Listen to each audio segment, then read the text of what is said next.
இன்னைக்கு என்ன பேசிருக்காருன்னா புதுசா பேசுங்கன்னு சொல்றீங்க. நான் என்னது புதுசா பேசுறது, இதைதானே பேச முடியும் அப்படின்னு திருப்பி அதே ஆரம்பிச்சிருக்காரு. நான் என்ன கேட்கறோம்னா, உங்களுக்கு புதுசா பேச தெரியாது. விஜய் ஒன்றும் வச்சுக்கிட்டு வந்தா பண்றது இல்ல.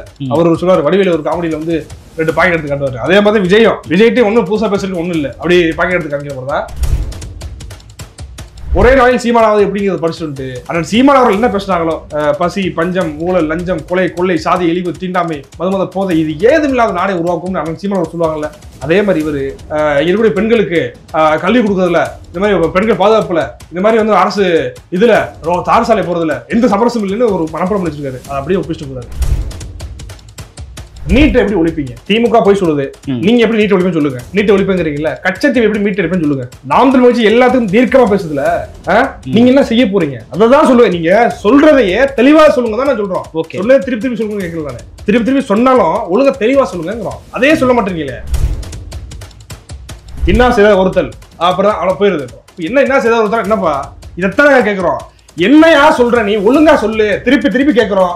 200 கோடி விட்டு வந்தவரு கர்நாடகால படம் ஓடாதுன்னு என்ன அவன என்ன 200 கோடி என்ன விட்டுட்டாரு? படத்துல நடிக்காம வரது வந்து 200 கோடி விட்டு வருதா? 50 வயசு வரைக்கும் நல்லா சொத்து சேர்த்துட்டு கோடிக்கணக்கான ரூபாயில சேர்த்து வச்சுட்டு திடீர்னு அரசியலுக்கு வரேன். அதாவது என்ன காசு இருக்கு எல்லாத்தையும் பாத்துட்டாரு. என்ன அந்த அதிகாரம் தானே பாக்கலாம். அதிகாரத்துக்கு வாங்க, எப்படியே அந்த காசு வச்சு புடிச்சிருண்டா, ஒரு பெரிய நமக்கு ரசிகர் கூட தற்கொலை கூட இருக்கா, புடிச்சலாண்டானே வரக்கூடிய இவர் எப்படி சிறந்தவரா இருப்பாரு?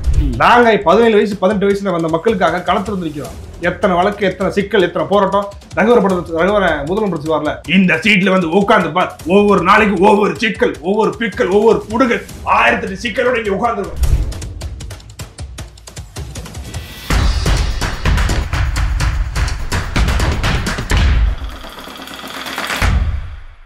உலகத்தின் பொதுமறையாக வள்ளுவம் இருக்கிறது. உலக தமிழர்களின் பொது ஊடகமாக வள்ளுவம் ஊடகம் இருக்கிறது. யூடியூப், இன்ஸ்டாகிராம், ஃபேஸ்புக், எக்ஸ் தளம் மற்றும் டிக்டாக் என்று அனைத்து தளங்களிலும் இயங்கி வரும் வள்ளுவத்தை, தமிழையும் தமிழரையும் தமிழர் நிலத்தையும் நேசிக்கும் ஒவ்வொருவரும் சப்ஸ்கிரைப் செய்து ஆதரவு தர வேண்டும் என்று அன்புரிமையோடு கேட்டுக்கொள்கிறோம். வள்ளுவத்தின் வழி நடவுங்கள், வள்ளுவத்தை பின்தொடருங்கள். நன்றி, வணக்கம்.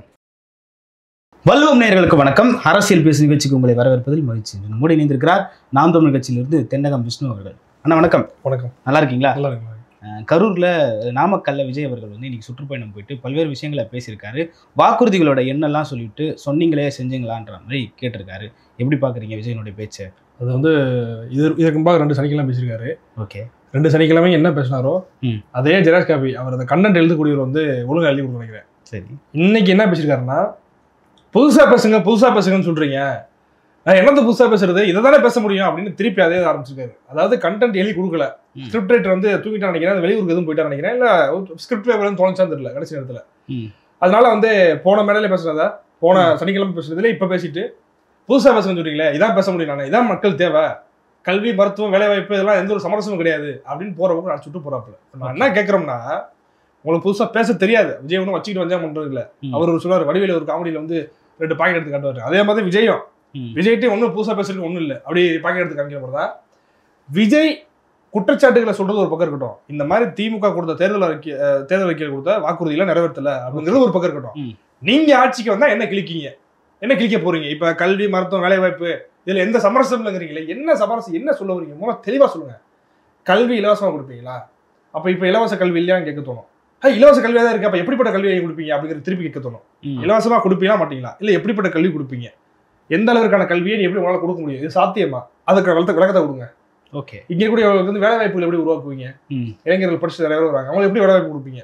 அதுக்கான என்ன அடிப்படை, உங்களுக்கு கட்டமைப்பு என்ன, அதுக்கான ஸ்ட்ரக்சர் என்ன வச்சிருக்கீங்க? இது இந்த மாதிரியான விதிமுறை, இந்த மாதிரியான இதை உருவாக்குவோம், இந்த மாதிரி தொழிற்சாலை உருவாக்குவோம், இந்த நிலமும் வளம் சார்ந்த தொழிற்சாலையை நாம் வச்சு உருவாக்கி வேலை வாய்ப்பு கொடுப்போங்கிறாங்க. அது மாதிரி நீங்க என்ன சொல்ல போறீங்க? குடிநீர் எப்படி இலவசமா கொடுப்பீங்க? இல்ல அதுல சமரசம் இல்லைன்னா என்ன சமரசம் இல்லை? போறவங்க சமரசம் இல்லைன்னு சொல்லக்கூடாதுல்ல. கல்வி இலவசமா கொடுக்க போறீங்களா இல்லையா? இல்ல மருத்துவம் இலவசமா கொடுக்க போறீங்களா இல்லையா? இல்ல சாலைகள் எப்படி போட போறீங்க? அதுக்கு எப்படி மலையை உடச்சி இங்கிருந்து கொண்டு வருவீங்க? தமிழ்நாட்டில் இருக்கக்கூடிய இதை உடைப்பீங்களா? என்ன செய்வீங்க? திமுக அதிமுக போல இங்க இருக்கக்கூடிய மலை வளங்களை வந்து நீங்க கொள்ளையடிச்சு பக்கத்து மாநிலத்துக்கு விற்பீங்களா? அதுக்கு அனுமதி கொடுப்பீங்களா? என்ன பண்ணுவீங்க? இப்படி ஏதாவது உங்களுக்கு தெளிவா பேசணும்ல. எதுவுமே சொல்றது கிடையாது. இல்ல கொஞ்சம் வெயிட் பண்ணுங்க, தேர்தல் அறிக்கை தயார் பண்ணிட்டு இருக்காராம், கொடுக்க போறாரு தேர்தல். இல்ல எவ்வளவு நாள் வெயிட் பண்றது? 3 சனிக்கிழமை ஆச்சு, இன்னமும் திருப்பி சமரசம் இல்ல. போன வாரம் சொன்னா இந்த வாரம் சொல்லுவேன், நானு அடுத்த வாரம் இதான் சொல்லுவேன் அப்படின்னா என்ன? தெளிவா பேசுங்க. முதல்ல ஒரு கூட்டத்துல கல்வினா எப்படி இருக்கும், எங்க ஆட்சி காலகட்டத்தில் கல்வி எப்படி கொடுப்போம், அப்படிங்கிற தெளிவான ஒரு ஒரு விளக்கத்தை விஜயால கொடுக்க முடியுமா? ஓகே. எப்படி கல்வி கொடுப்போம்னா, நான் பார்த்து படிக்கிற அளவுக்கு கூட இல்லாத அளவுக்கு மனப்பாடத்தோட அவங்க சொல்ற அளவுக்கு மக்கள் பிரச்சனையை கூட ஒரு தெளிவா அவர் மனசுல இருந்து பேசணும்னா இவர் எப்படிப்பட்ட ஒரு தலைவரா இருப்பாரு? கல்வி எப்படி கொடுப்பேன்னு சொல்ல முடியாது அவங்களால, மருத்துவம் எப்படி கொடுப்பேன்னு சொல்ல முடியாது அவங்களால. ஓகே. நம்ம என்ன சொல்றோம், நாம் தமிழ் என்ன சொல்றோம், இலவசமான சிறந்த தலை சிறந்த மருத்துவத்தை நம்ம கொடுப்போங்கிறோம். அது போல நீங்க என்ன செய்ய போறீங்க சொல்லுங்க. அதே போல நாங்கள் சொல்றோம், இங்க இருக்கக்கூடிய அரசு வேலையில் இருக்கக்கூடியவர்கள், அரசு உத்தியோகத்தில் இருக்கக்கூடியவர்கள், சட்டமன்ற உறுப்பினர்கள், பார்லமெண்ட் உறுப்பினர்கள், அவங்களுக்கு உடல்நிலை சரியில்லைன்னா அரசாங்க மருத்துவமனை தான் படுக்கணுங்கிற ஒரு சட்டத்தை போடுவோம். அது மூலமாக அரசாங்க மருத்துவமனைகள் இயற்கையாகவே ஆர்கானிக்காவே சரி ஆகும். ஏன்னா பெரிய பெரிய தலைகள்லாம் வந்து படுக்கும் போது வேற வழி இல்லாமல் எல்லாத்தையும் வாங்கி வச்சிருவாங்க, எக்யூப்மெண்ட் சாப்பிட்டு வாங்கி வச்சாலும் அது தலை சிறந்த ஒரு மருத்துவமனையாக மாறும். இவங்கள போல அப்போலோலையோ காவிரியில போய் படுக்க வைக்கக்கூடிய நிலைமை இருக்காது. நாம் தமிழ் வச்சு ஒரு சட்டமாக போடுவோம். என்ன சொல்ல போறீங்க நீங்க? சொல்லுங்க, தான் சொல்லுங்க. சொல்ல மாட்டீங்களே. ஒரே நாளில் சீமானாவது எப்படிங்கிறது படிச்சுட்டு அண்ணன் சீமான் அவர்கள் என்ன பேசினாங்களோ, பசி, பஞ்சம், ஊழல், லஞ்சம், கொலை, கொள்ளை, சாதி, இழிவு, தீண்டாமை, மதுமத போதை, இது ஏதுமில்லாத நாடை உருவாக்கும்னு அண்ணன் சீமான் அவர் சொல்லுவாங்கல்ல, அதே மாதிரி இவர் இலவச கல்வி கொடுப்போம். அதை கூட சொல்லலை, அது ஒரு விஷயத்தை மனப்பாடம் வச்சிருக்காரு.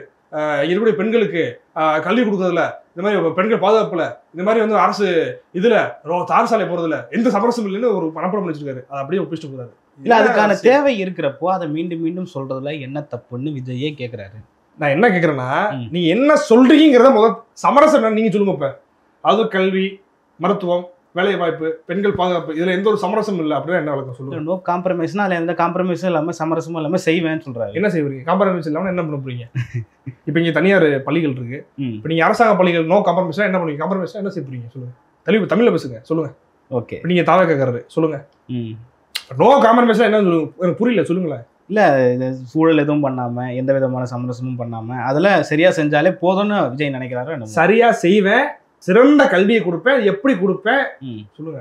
நீட்டை எப்படி ஒழிப்பீங்க? திமுக போய் சொல்லுது, நீங்க எப்படி நீட்டை ஒழிப்பேன்னு சொல்லுங்க. நீட்டை ஒழிப்புங்கிறீங்களா, கச்சத்தீவை எப்படி மீட்டு எடுப்பேன்னு சொல்லுங்க. இது அடிப்படையில் நாங்கள் எப்படி மீட்டு எடுத்துருவோம் சொல்லுங்க. நாம் தமிழ் வச்சு எல்லாத்துக்கும் தீர்க்கமா பேசுதுல, நீங்க என்ன செய்ய போறீங்க அதான் சொல்லுங்க. நீங்க சொல்றதையே தெளிவா சொல்லுங்க தான் நான் சொல்றோம்.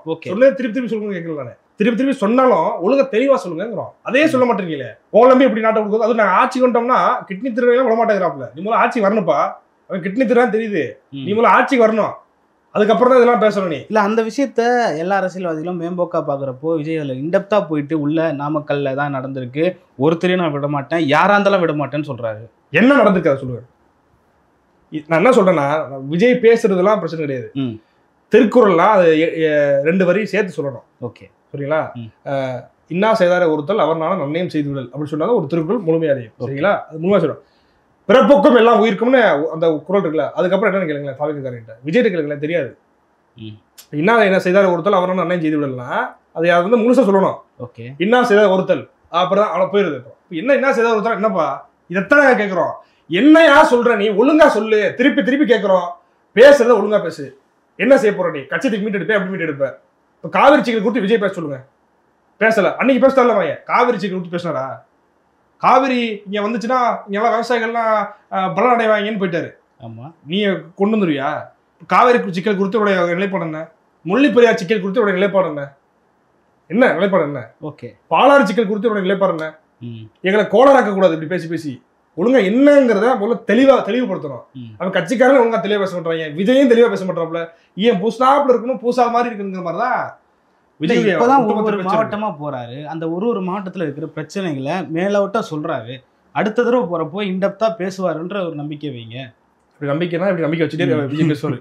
அவர் வந்து கடைசி வரைக்கும் இவர் விஜய் நான் தெளிவா இருக்காருன்னா, இப்ப காவேரி பிரச்சனை பத்தி பேசணும்னா, தெளிவா டீட்டெயில்டா பேசணும்னா கர்நாடக அரசை எதிர்த்து பேசுற மாதிரி வரும். ஓகே, உச்சநீதிமன்ற தீர்ப்பை மீறி நீ செயல்பட்டு இருக்கீங்களா அப்படின்னு பேசுற மாதிரி வரும். அப்படி இப்ப பேசினார்னா விஜயுடைய ஜனநாயகன் படம் இங்க ஓடாது. அப்ப விஜய் அடிப்படையில என்ன சிந்திக்கிறாரு?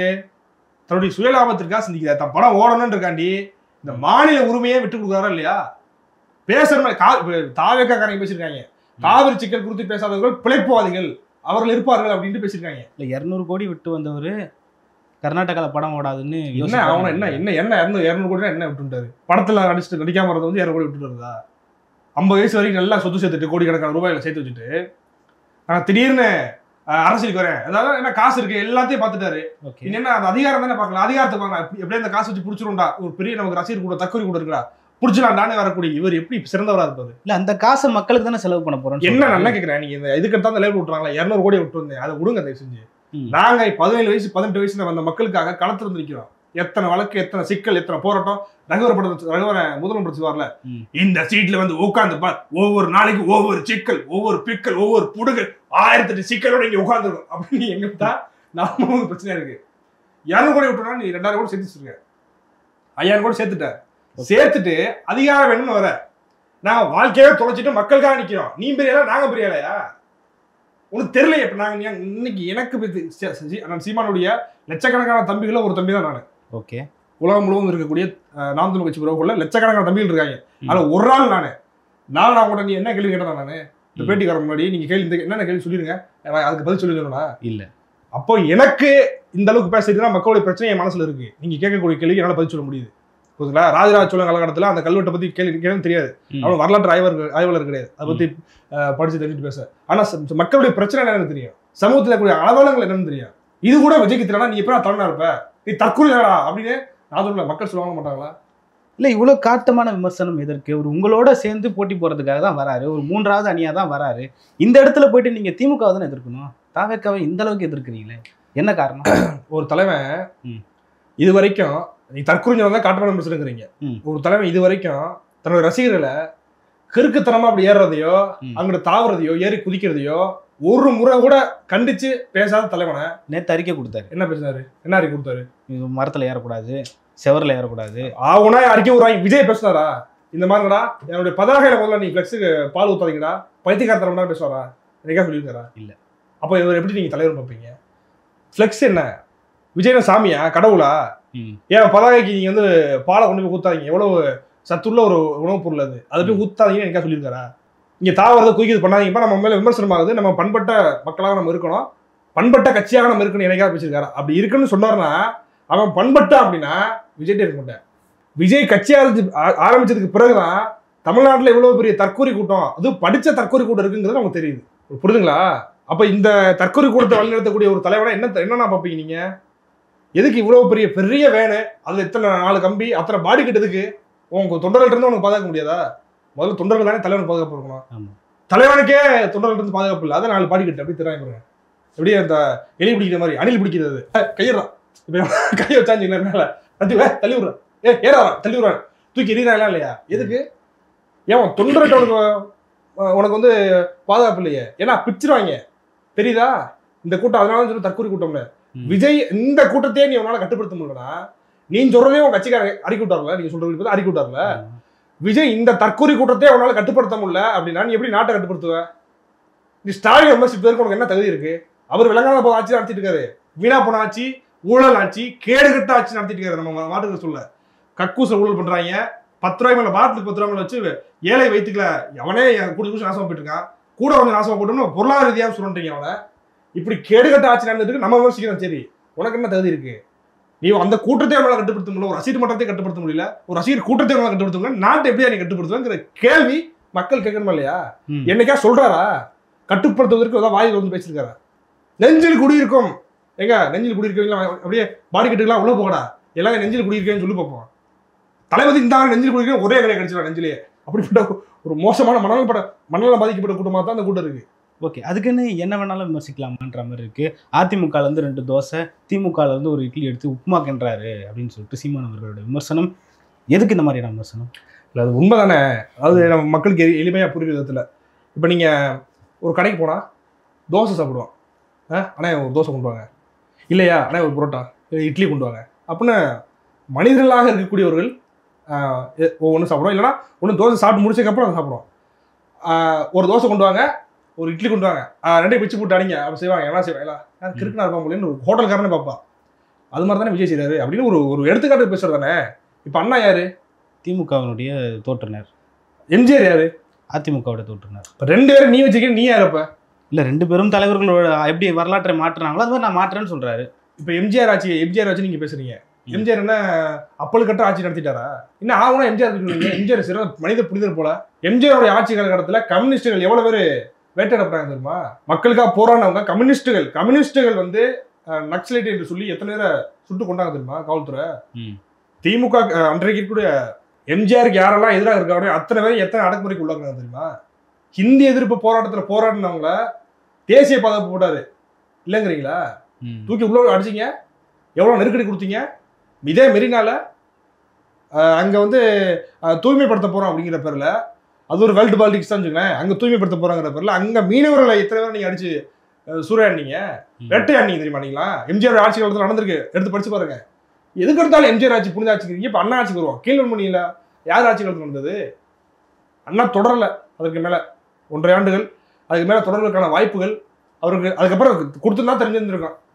இது வாய்ப்பு அமையல. அதுக்கு எதுக்கு எடுத்தாலும் புனிதாட்சி, சாதிய படுகொலைகள், தீண்டாமை சம்பவங்கள் அவ்வளோ நடந்துச்சு. எதுக்கு எடுத்தாலும் நீங்கள் வந்து வந்துட்டு இருக்கீங்க. என்ன என்ன ஆகுனா என்ன இல்லை? புனித இங்கே இருக்கக்கூடிய பெருமொழியாளர் தலைவர்கள்னா நீங்கள் புனிதப்பட்ட கட்டுறீங்க. தமிழர் தலைவர்கள் அப்படியே ஓச்சு விட்ருவீங்க. ஏன் தமிழ்நாட்டில் தலைவர் கிடையாதா? வ.உ.சி. மிஞ்சின தலைவர் இருக்கா?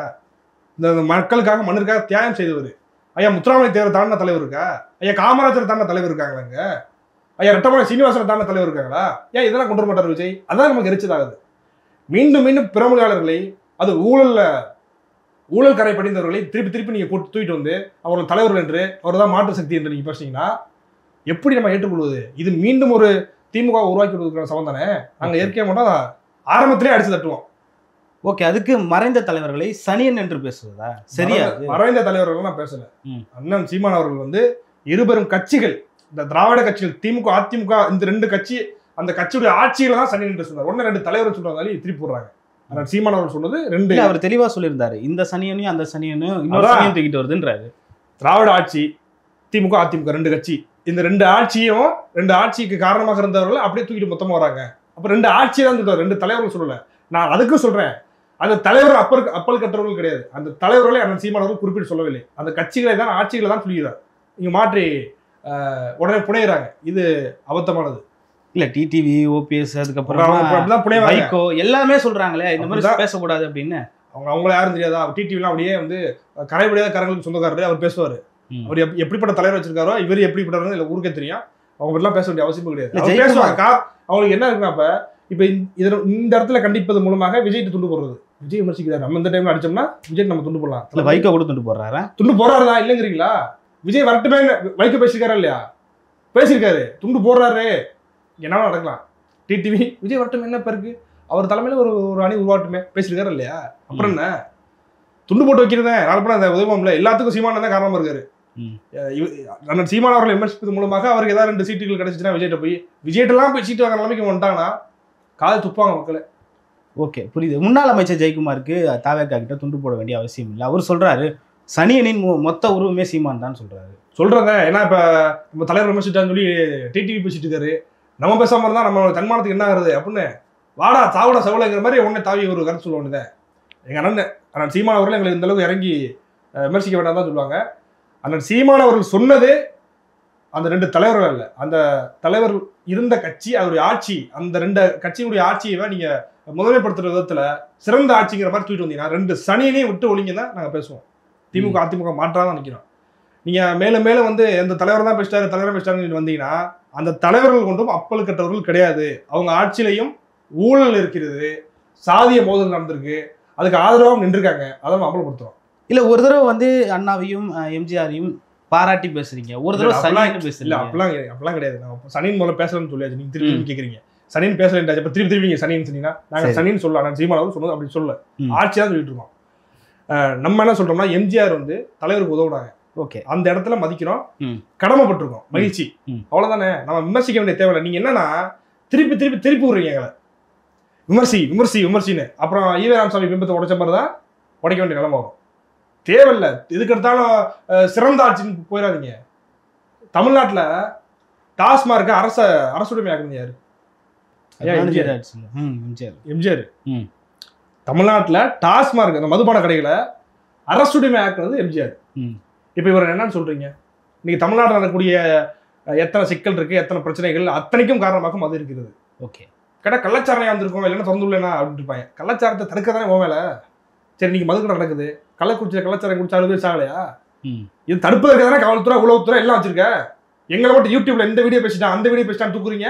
அதை தூக்குங்க. முதல்ல எம்ஜிஆர் தான் ஆரம்பிச்சு விட்டது. இவரை நீங்க என்னன்னு பார்ப்பீங்க? அப்பளு கட்டணும்னு சொல்லுவீங்களா? விஜய் இவரை முன்னத்தே எடுத்துக்கிட்டு நீங்க திறந்து விடுவீங்களா? இன்னும் கடையில வந்து மில்லி உள்ள போனா போதும் கில்லி வெளில வருவான்னு பாட்டு போட்டீங்களே, அவர் நீங்கள இன்னும் 10 கடையை திறந்து விடுவீங்களா? என்ன நினைச்சிட்டு இருக்கீங்க? அப்புறம் அப்பளு கட்டுறவர்கள் கிடையாது. வேண்டுமென்றால் உடைப்போம். அது அண்ணன் சீமான் அவர் பேசுவாங்க, அதுக்கப்புறம் பார்த்துக்குவோம். எங்க அண்ணன் சொன்னா நாங்க என்ன வேணா செய்வோம். அப்புறம் தாவேகா எதிர்ப்புல நாம் தமிழர் திமுகவினுடைய குரலாக ஒலிக்கிறதோ என்ற ஒரு கேள்வி. 2 பேரோட குரலும் ஒரே மாதிரி இருக்கு. திமுக எதிர்த்தோம்னா RSS குரலா ஒலிக்கிறதுன்னு ஒரு கும்பல் கிளம்பும். இப்ப தாவேகா எதிர்த்தோம்னா திமுக குரலா ஒலிக்கிறாங்கன்னு ஒரு கும்பல் கிளம்புது. இப்ப நாங்க யாரும் எதிர்க்கணும்? ஏன் விஜய் எதிர்க்கக்கூடாதா? விஜய் எதிர்க்கல, அவர் உதிரி, அவர் எங்களுக்கு எதிர்க்கு. விஜய் மட்டுமே ஏன் எதிர்க்கணும்ன்ற கேள்விதான் இருக்கு. எல்லாம் கிடையாது. தமிழ் தேசிய அரசியல இப்ப வந்து 2026 தேர்தலில் மாற்று அரசியல் விரும்பக்கூடிய பெருத்த ஒரு இளைஞர் படை வந்து தமிழ் தேசிய பக்கம் வரும். ஓகே, அதை மடைமாற்றக்கூடிய வேலையை விஜய் செய்கிறார். அதாவது கமலஹாசன் போல.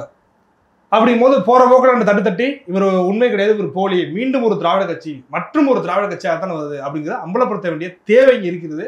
அதெல்லாம் பேசுறோம், அமல்படுத்துறோம். ஆனா விஜய்க்கு நீங்க எதிரில போல. அவர் இது வரைக்கும் சீமானையும் நாம் தமிழரையும் பேசல. அவர் இன்னைக்கும் சொல்லியிருக்காரு 2 கட்சிக்கு தான் போட்டி, தாவேகாக்கும் திமுகவுக்கும் தான் சொல்றாரு. சொல்லலாம், பேச சொல்லுங்க பார்ப்போம்.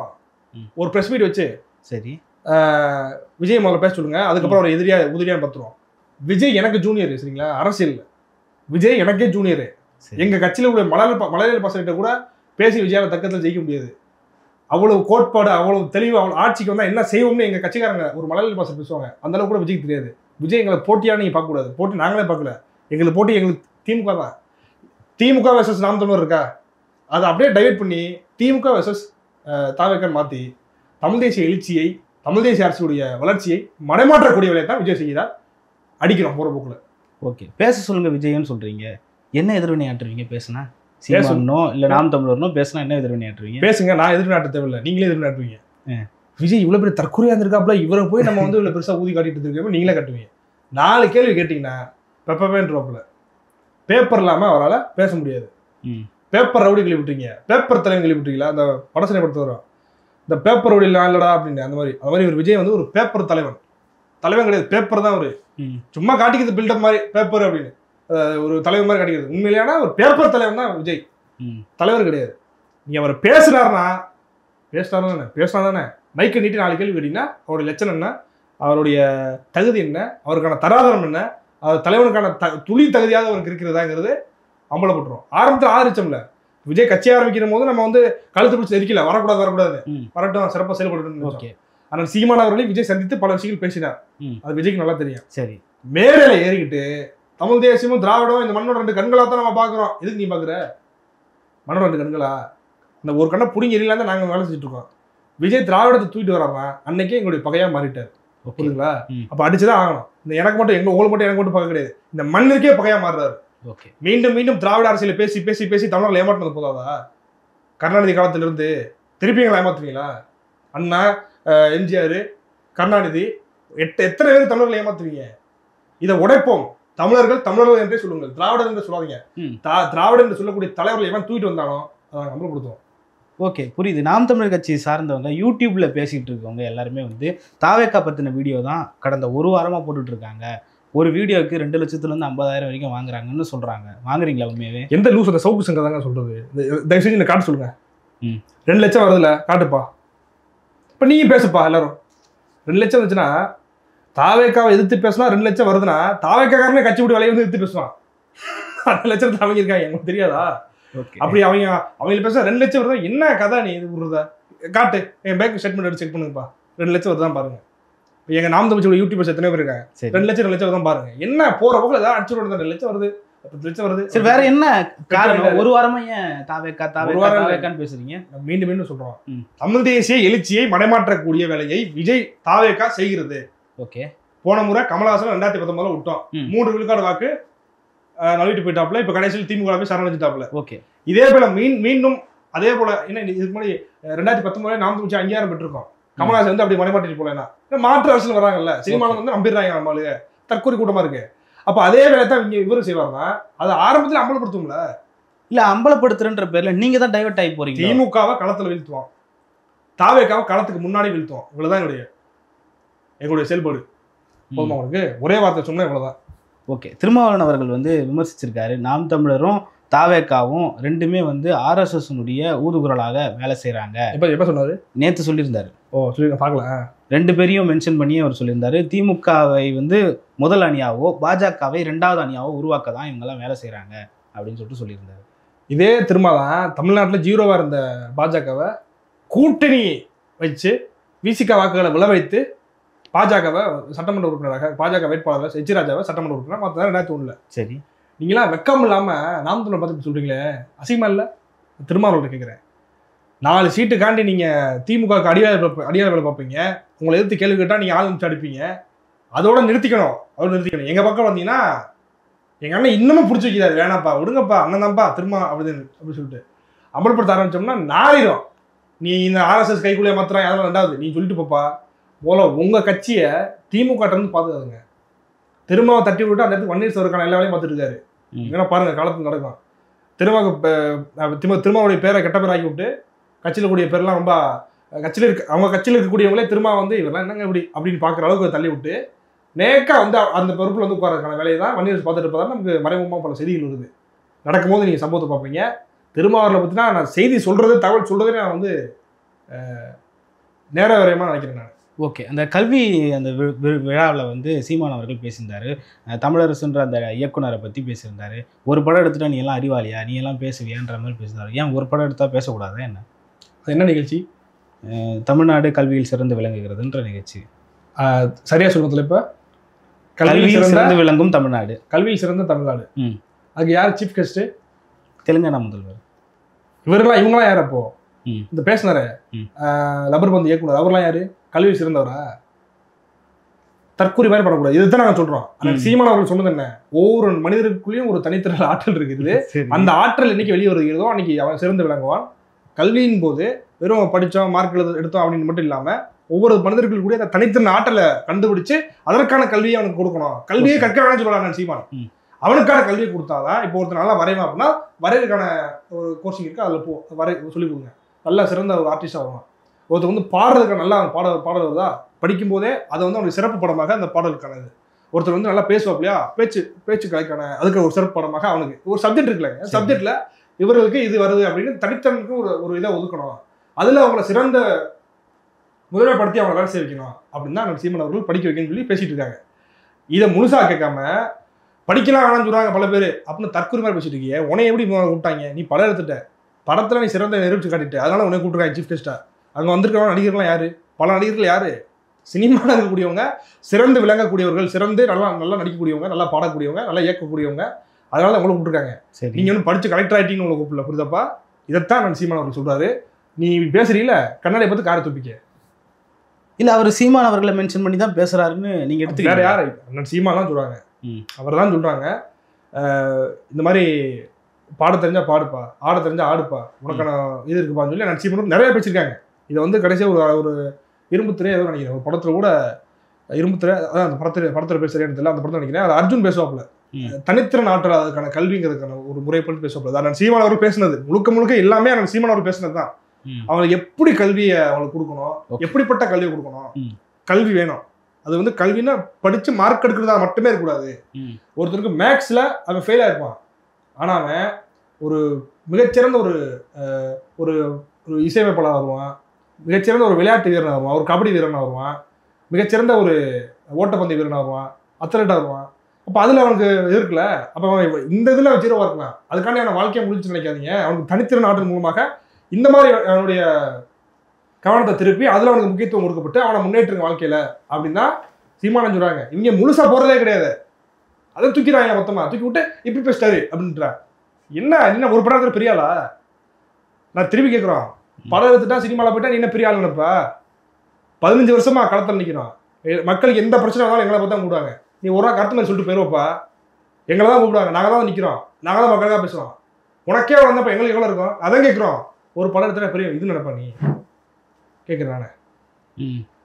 இல்லை, இப்படி ஒரு ஆட்களையும் நீங்கள் வந்து எதிர்த்துட்டே இருக்க போறீங்களா என்ன? இவங்களாம் ஒரு ஆளாங்க எங்களுக்கு. போகிறவங்கள உதிரியில் ஃபோன் ஊதுட்டி போகிறதா? என்ன பேசக்கூடாதா? யாரை எடுத்து பேசக்கூடாதா? திமுக ஸ்டாலின் இருக்காரு, உதயநிதி ஸ்டாலின் இருக்காரு, நம்மளை கை திட்டுறாங்க அப்படின்னா என்ன பேசுவியா நீ? படம் எடுத்த நாங்கள் கொண்டாடுறோம், அந்த படத்தை நல்லா சூப்பர் படம், சிறப்பான படம், சாதிய ஏற்றத்தாழ்வுகளை வந்து அது வந்து சமநிலைப்படுத்த கூட படம். நானே வரவேற்கிறேன் படத்தை, அந்த தனித்திறன் ஆற்றலை வரவேற்கிறோம். ஆனால் இதை எதுவுமே பேசாம படி தலைவர் சில பேர் வந்து தனித்திறனா அப்படி இப்படி பேசுவாங்க. இளையராஜா வந்து இது வந்தாரு, அவர் இவங்களாம் வந்து படிச்சாங்களா அப்படின்னு மாதிரி பேசுவாங்க. அப்படி நினைக்காதீங்க. படிக்காம முன்னேறவங்க 10 பேர்னா படிச்சு முன்னேறவங்க 1000 பேர் எனக்கு தெரியும் அப்படின்ற மாதிரி பேசுவாங்க. என்ன சொல்ல வரேன்னு தெரிஞ்சுட்டு பேசு, என்ன சொல்றேன்னு முழுசா பேசு. மீண்டும் மீண்டும் அந்த அறகுறையை வெட்டி போட்டு பேசுற மாதிரி பேசி நீனே உன்னுடைய மானத்தை வாங்கிக்க கூடாது. சரியாப்பா? ஓகே, அன்போடு சொல்றோம். ஓகே, அந்த நிகழ்வு ஒரு கல்விக்கான ஒரு நிகழ்வு. அந்த நிகழ்வு போயிட்டு ஆடியோ லான்ச் மாதிரி இருந்ததுன்னு சொல்லிட்டு சீமான் விமர்சிக்கிறாரு. ஆடியோ லான்ச் மாதிரி தான் இருந்ததா என்ன? அந்த நிகழ்ச்சியில சிறப்பு விருந்தினராக பங்கெடுத்தவங்க எத்தனை பேர் கல்வியில் சிறந்தவர்கள் சொல்லுங்க. சிவகார்த்திகேயன், இவர் இந்த டைரக்டர், ஓகே, வெற்றிமாறன், மிஸ்கின், இன்னும் பல பேர் பேர் தெரிஞ்ச ஆளுங்க தான் தெரியும். இவங்கெல்லாம் வந்து கல்வியில் சிறந்து கலெக்டர் ஆயிட்டாங்களா சொல்லுங்க. இல்ல வந்து அப்துல் கலாம் ஆயிட்டாங்களா? அவங்களாம் கல்வியில் சிறந்து அப்துல் கலாம் ராமேஸ்வரத்துல பிறந்து சாதாரண ஏழ்மை பிறந்தவங்க அப்துல் கலாம் அளவுக்கு பிறந்த சயின்டிஸ்ட் ஆயிட்டாங்களா? அவங்களாம் என்ன நிகழ்ச்சி நடத்துறீங்க? அப்புறம் சினிமாக்காரங்களை பிடிச்சி நடத்துறீங்க. அப்போ போய் ஆடி நினைச்சதுனே.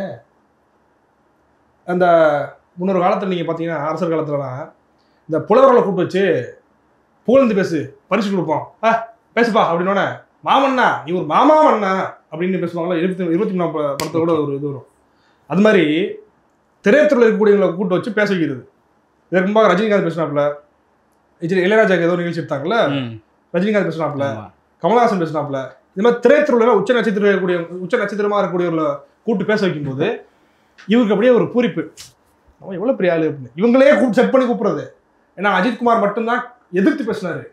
இந்த மாதிரி வற்புறுத்தி எங்களை கூப்பிட்டு வந்து எங்களை வந்து பேச வைக்கிறீங்க, இது சரியில்லை அப்படின்னு கருணாநிதி இருக்கும் போதே பேசுறாரு அஜித்குமார். அது போல இன்றைக்கு யாரு நெத்திக்கு நேரம் பேசுறது கிடையாது. அந்த தில்லு அந்த தைரியம் அஜித்குமார் அவருக்கு மட்டும்தான் இருக்கு. உடனே அஜித் சப்போர்ட் பண்றீங்க பார்த்தீங்களா? உண்மை தானே சொல்றான். அன்னைக்கு அவர் பேசாரு இல்லையா? இன்னைக்கு அதே போலதான் அவனா அப்பா காலத்துல எப்படி கருணாநிதி நூற்றாண்டு விழா புகழ்ந்து கருணாநிதி அப்படி இப்படின்னு சொல்லி பேச வச்சாங்களோ, இன்னைக்கு அவங்க பேரன் வரைக்கும், இன்னைக்கு உதயநிதி ஸ்டாலின் வரைக்குமே நடிகர்களை கூட்டு வச்சு பேசி புகழ்ந்து வளர்க்கிறாங்க. அந்த புலவர் டெக்னிக் தான். ஓகே, எல்லா அரசியல் கட்சிகளுமே வந்து சுற்றுப்பயணத்தை தொடங்கி அங்கங்கே போயிட்டு இருக்காங்க. விஜய் கூட போயிட்டாரு. நாம் தமிழர் சீமான் எப்போ போக போறாரு? மலைகளின் மாநாடுன்னு மலையில இருக்காரு. என்ன செய்ய போறீங்க? எங்க கட்சிக்காரங்க பரப்புரை செஞ்சு தான் இருக்கோம். ஒவ்வொரு ஊருக்கும் போய் நாங்க வேலை செஞ்சு தான் இருக்கோம். நீங்க இன்னைக்கும் பாத்தீங்கன்னா இன்னைக்கு மதுரையில ஒரு கூட்டம் நடக்குது, எங்க ஊர் இளையாங்குடியில ஒரு கூட்டம் நடக்குது, கன்னடா பாடம் நடக்குது. மக்கள் சார்ந்த பிரச்சனை போராட்டம், மக்கள் சார்ந்த பிரச்சனைனா போராட்டம் என்ன அதை எடுத்து போராடி மக்களோட மக்களா இணங்கி கொண்டுதான் இருக்கோம். அதனால சீமான் அவர்கள் பெரிய அளவுக்கான பிரச்சனை பார்த்தீங்கன்னா மாநிலம் தழுவிய பிரச்சனைகள் என்ன அதை கையில் எடுத்து பெரிய அளவுக்கு அந்த சீமான் அவர்கள் போராட்டம் பண்ணிட்டு இருக்காங்க. இவங்க மக்கள்கிட்ட போறாங்கன்னா என்ன பண்றாங்க? மக்கள்கிட்ட போய் உங்களுடைய பிரச்சனை என்ன, மழை வெள்ளம் கொள்ளை போகுதா, அதை பற்றி நான் பேசுகிறேன் பாருங்க, அதுக்கு யார் காரணமாக இருக்கா, எந்த கட்சிக்காரன் காரணமாக இருக்கா, இதுக்கு என்ன தீர்வு, பக்கத்து மாநிலத்தில் என்ன செய்கிறாங்க, மலைகளை இது பேசுகிறாங்களா, விஜய் பேசுனாரா, எங்கள் அண்ணன் பேசுகிறாரு. மரங்களை வெட்டினா எவ்வளோ பெரிய பாதிப்பு வரும், ஆக்சிஜன் லெவல் குறையும், வெப்பமண்டலமாகும், முழுக்க வெப்பமயமாகும், நீ ரோட்டில் நடமாட முடியல, அந்த அளவுக்கு ஒக்கையாக இருக்குது. நான் பார்த்தேங்க, நான் 5ஆவது படிக்கும் போது 4ஆவது படிக்கும் போது எங்கள் ஊர் கம்மா நிறைஞ்சு விடும். ஒரு 3 கிலோமீட்டருக்கு இருக்கும் பெரிய கம்மா. எங்கள் ஊர் கம்மா பார்த்தோம்னா அப்படியே கடல் மாதிரி இருக்கும். அதோட முடிஞ்சு. இன்னைக்கு வந்து மழையும் பெய்யறதில்ல, பெஞ்சா உள்ள ஓடி உடனே. ஏன்னா அந்த அளவுக்கு மழை கிடையாது. அன்னைக்கு இருந்த அளவுக்கு மழை இன்றைக்கு கிடையாது. என்ன காரணம்? மரங்கள் இல்லை, முழுக்க வெப்பமாயிருச்சு. எல்லாமே காடுகளில் மட்டும்தான் மழை பெய்யுது. இப்போ அதையும் வெட்டிட்டு இருக்காங்க, உடைச்சிட்டு இருக்காங்க. வெட்டி மரத்தை வெட்டிட்டு இருக்காங்க, மலையை உடைச்சிட்டு இருக்காங்க. அப்படிங்கும்போது இதை பற்றின விழிப்புணர்வு யார் ஏற்படுத்துவா? இந்த மண்ணின் மீதும் மக்கள் மீதும் பற்று கொண்ட ஒருத்தர் தானே ஏற்படுத்த முடியும். அதுதானே நான் சீமான் அவர்கள் செஞ்சுட்டு இருக்காங்க. அவரை கேலி பொருளா மாத்துறீங்க நீங்க. ஓகே, இந்த மண்ணிற்கான தலைவர் அவரோட வேற எவன் இருக்கா? விஜய் ரெண்டு பேப்பர் பார்த்து பேசிட்டு போடுவாரு. அதை தவிர்த்து வேற எதுவுமே தெரியாது. சீமான்கிட்ட போய் ஒவ்வொரு மாவட்டத்திலையும் ஒவ்வொரு தொகுதியிலையும் என்னென்ன பிரச்சனைன்னு கேளுங்க, சொல்லுவாரு. அது மூளையா வேற எதுவும் தெரியாது, அவ்வளவு மண்டையில வச்சிருப்பாரு. எல்லாத்தையும் வரிசையா சொல்லுவாப்புல. அந்த அளவுக்கு மக்களுடைய பிரச்சனையை நேருக்கு நேராக மக்களுக்கு நெருக்கமாக அணுகக்கூடியவர் தான் நான் சீமான். இந்த ஊடகங்கள் மறைக்கிறது, நம்ம எடுத்து பேசுறோம். ஓகே, நடப்பு கால அரசியல் குறித்து வார்த்தைக்கு நன்றி. மற்றும் ஒரு காணொலி சந்திப்போம். நன்றி.